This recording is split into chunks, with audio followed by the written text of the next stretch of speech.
तो वही छत्तीसगढ़ विधानसभा के मानसून सत्र का पहला दिन राम मंदिर के कथित चढ़ावा विवाद को लेकर हंगामेदार रहा। सदन की कार्यवाही की शुरुआत पद्म विभूषण डॉक्टर तीजन बाई सहित दिवंगत विभूतियों को श्रद्धांजलि के साथ हुई। इसके बाद प्रश्नकाल में कई विषयों पर चर्चा चली, लेकिन राम मंदिर के कथित चढ़ावा विवाद पर विपक्ष ने सदन में स्थगन प्रस्ताव लाकर बहस और जांच की मांग की। नेता प्रतिपक्ष डॉक्टर चरणदास महंत ने मामले की निष्पक्ष जांच कराने की बात कही।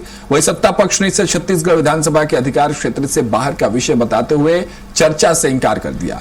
इस दौरान पक्ष विपक्ष के बीच तीखी नोकझोंक और नारेबाजी हुई, जिसके चलते सदन की कार्यवाही कुछ समय के लिए स्थगित करनी पड़ी। डिप्टी सीएम अरुण साव ने कांग्रेस पर राजनीतिक नौटंकी करने का आरोप लगाया, जबकि स्वास्थ्य मंत्री श्याम बिहारी जायसवाल ने कहा कि मामला उत्तर प्रदेश से जुड़ा है और वहां एसआईटी जांच पहले से चल रही है। कांग्रेस ने इस मुद्दे पर जवाबदेही की मांग दोहराई, जबकि भाजपा ने इसे राजनीतिक एजेंडा करार दिया।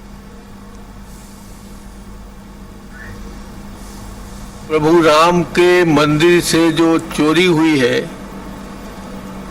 जिसको दुनिया जानने लगी है, उसके बारे में सिर्फ और सिर्फ जांच की बात करने आए थे। ना हमने किसी के ऊपर आरोप लगाया, ना किसी को दोषी ठहरा रहे हैं। दोषी जो वहाँ ट्रस्ट बना है, उसके लोगों ने जिस ढंग से जादुई ढंग से उसको चंदा का चोरी कर लिया, दबा दिया, लूट लिया, उस बात को हम बताने आए थे कि जब रामशिला पूजा कराया गया, गांव-गांव भारतीय जनता पार्टी आरएसएस के लोग जाकर 20,000 गांव में जाके करोड़ों करोड़ रुपया इकट्ठा किए। उस पैसे का आज तक हिसाब नहीं मिला। जब सुप्रीम कोर्ट के आदेश से जब राम मंदिर निर्माण शुरू की गई, तब भी लोगों ने चंदा दिया।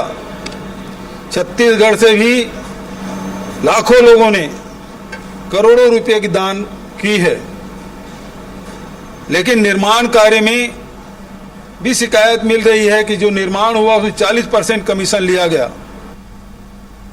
विपक्ष का इस तरह का रवैया ये स्पष्ट करता है कि कांग्रेस पार्टी को न संविधान से मतलब, न कानून से मतलब, न विधानसभा की व्यवस्था से मतलब, अपनी राजनीति करने के लिए विधानसभा की कार्यवाही को बाधित करने का काम हमेशा करते हैं। जनहित के मुद्दों पर चर्चा का ये सबसे बड़ा केंद्र है हमारा विधानसभा।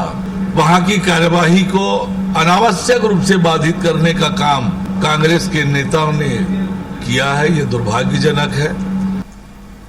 कोई नॉन टेक्निकल आदमी भी समझ सकता है कि उत्तर प्रदेश का मामला है, वहां की सरकार ऑलरेडी जांच कर रही है।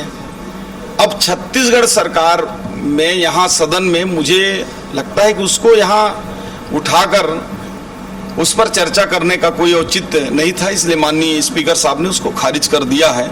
चूंकि ये लोक महत्व के मुद्दों के लिए विधानसभा होता है और चूंकि अपनी भावनाओं को व्यक्त करने के लिए और कई मंच हो सकते हैं, और चूंकि छत्तीसगढ़ से उस मामले का सीधा कोई संपर्क नहीं है।